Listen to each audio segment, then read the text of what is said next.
Hello दोस्तों, आज की इस वीडियो में हम लोग टीबी के बारे में पढ़ने वाले हैं, जिसे आम भाषा में हम लोग 6 रोग कहते हैं। पहले समझते हैं कि टीबी यानी कि ट्यूबरकुलोसिस होता क्या है। तो टीबी एक जीवाणु संक्रमण है, यानी कि बैक्टीरिया के द्वारा होने वाली बीमारी है जो मुख्य रूप से हमारे फेफड़ों को प्रभावित करता है। और आपको ये भी पता होनी चाहिए कि टीबी लंग्स के अलावा हमारे शरीर के किसी और हिस्से को भी अफेक्ट कर सकता है, जैसे किडनी, रीढ़ और हमारी ब्रेन पर भी हमला कर सकते हैं। इसलिए आप यह ध्यान में रखना कि टीबी सिर्फ लंग्स को अफेक्ट करे ऐसा जरूरी नहीं है। पर हाँ, अधिकतर टाइम यह देखा गया है कि टीबी मुख्य रूप से फेफड़ों को प्रभावित करता है। और जिस बैक्टीरिया से टीबी रोग होता है उस बैक्टीरिया का नाम माइकोबैक्टीरियम ट्यूबरकुलोसिस होता है। ये आप याद रखिएगा।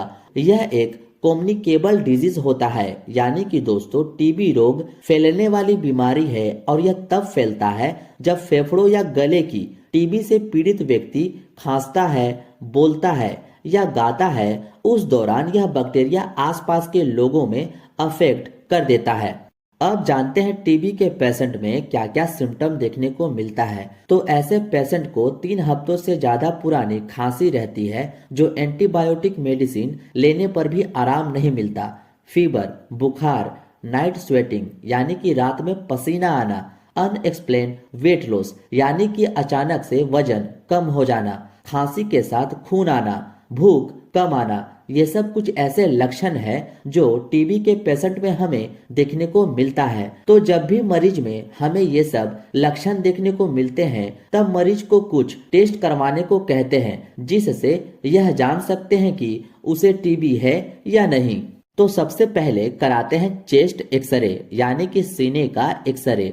और जब भी हमें इसमें कुछ डाउट लगता है तब कराते हैं स्पुटम टेस्ट यानी कि थूक की जांच। और नंबर 3 माउंटेक्स टेस्ट कराते हैं। तो चलिए इन तीनों टेस्ट के बारे में थोड़ा जान लेते हैं। पहले बात करते हैं चेस्ट एक्सरे की। तो जब भी हम किसी पेशेंट का एक्सरे कराते हैं तो उसमें हमें कुछ समस्या देखने को मिलती है। Number 1 hilar lymphadenopathy. देखिए, हमारे लंग्स में भी कुछ लिम्फ नोड पाए जाते हैं या ग्रंथियां पाए जाते हैं जो कि हमारी इम्यूनिटी को मेंटेन करती है। यह हमारा राइट हाइलर पॉइंट है और यह लेफ्ट हाइलर पॉइंट है।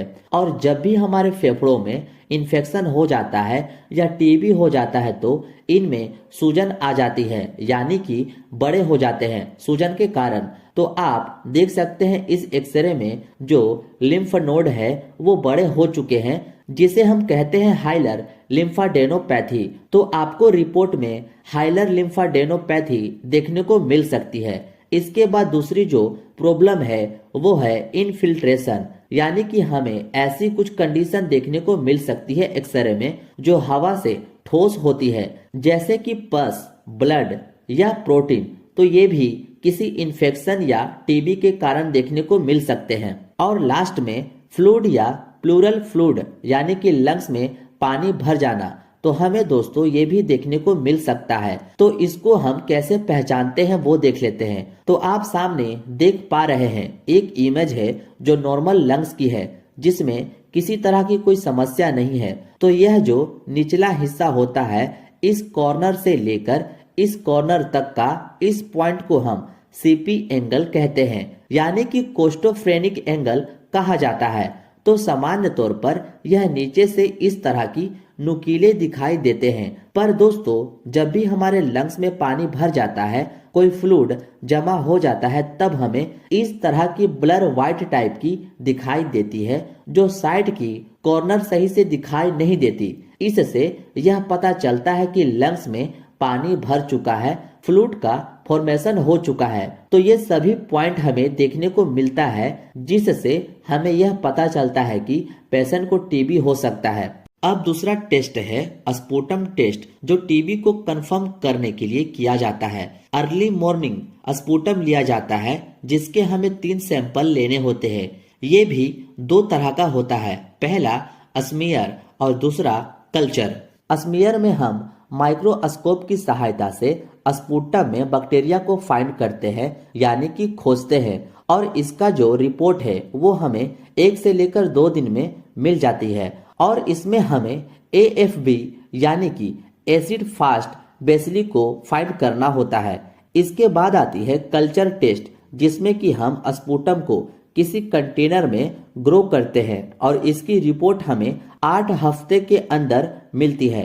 अब लास्ट है मोन्टेक्स टेस्ट, जिसे हम TST यानी कि ट्यूबरकुलिन स्किन टेस्ट भी कहते हैं।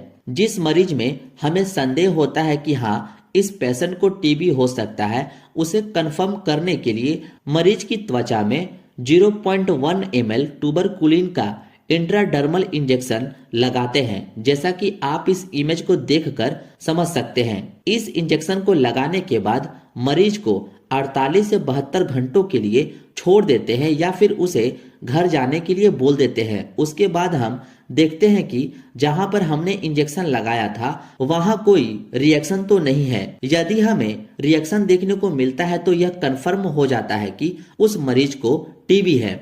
अब जान लेते हैं कि टीबी हो जाने पर कौन कौन सी दवा चलानी होती है। टीबी के मरीज को 5 तरह की दवाई चलाई जाती है, जिसमें आते हैं आइसोनियाजिड टैबलेट। इस टैबलेट को दोस्तों टीबी के कंडीशन में यूज किया जाता है और इस टैबलेट के कई ब्रांड नेम आते हैं, जैसे आइसोनेक्स, फोर्टे टैबलेट, सोनोनेक्स। ये सब ब्रांड नेम है जो अलग अलग नामों से ये दवा आपको मार्केट में मिल जाती है। इसकी यूज देखें तो जैसा कि मैंने बताया कि इस टैबलेट का यूज ट्यूबरकुलोसिस में करते हैं। इसकी डोज की बात करें तो एडल्ट में 300 mg की टैबलेट डेली लेनी होती है, सुबह दोपहर शाम।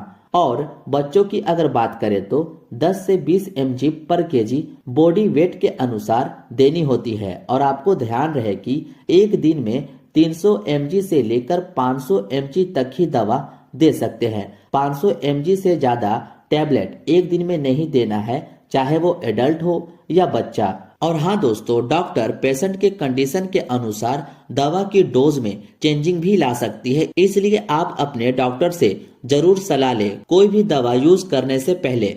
नेक्स्ट दवा है रिम्फाम्पिन, इथम्बुटोल, पायराजिनामाइड, स्ट्रेप्टोमाइसिन। ये सब कुछ टैबलेट है जो टीबी के पेशेंट में यूज होता है। और इस चार्ट में इन दवाओं का डोज और रूट देखकर समझ सकते हैं कि ये सब को लेना कैसे है।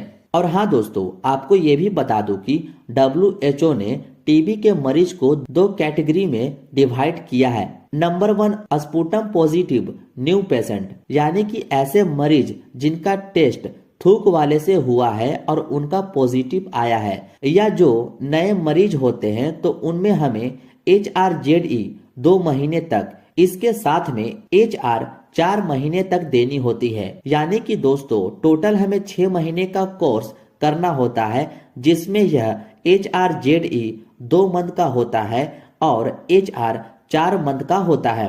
इसके बाद आता है कैटेगरी 2, इसमें होता है ट्रीटमेंट फेलर्स और रिलैप्सेड केसेस, यानी कि ऐसे केस जो ठीक नहीं होते या मरीज को आराम नहीं मिलता, या फिर ऐसे मरीज जिनका टीबी दोबारा हो जाता है, उसमें जो गाइडलाइंस होती है वो अलग होती है।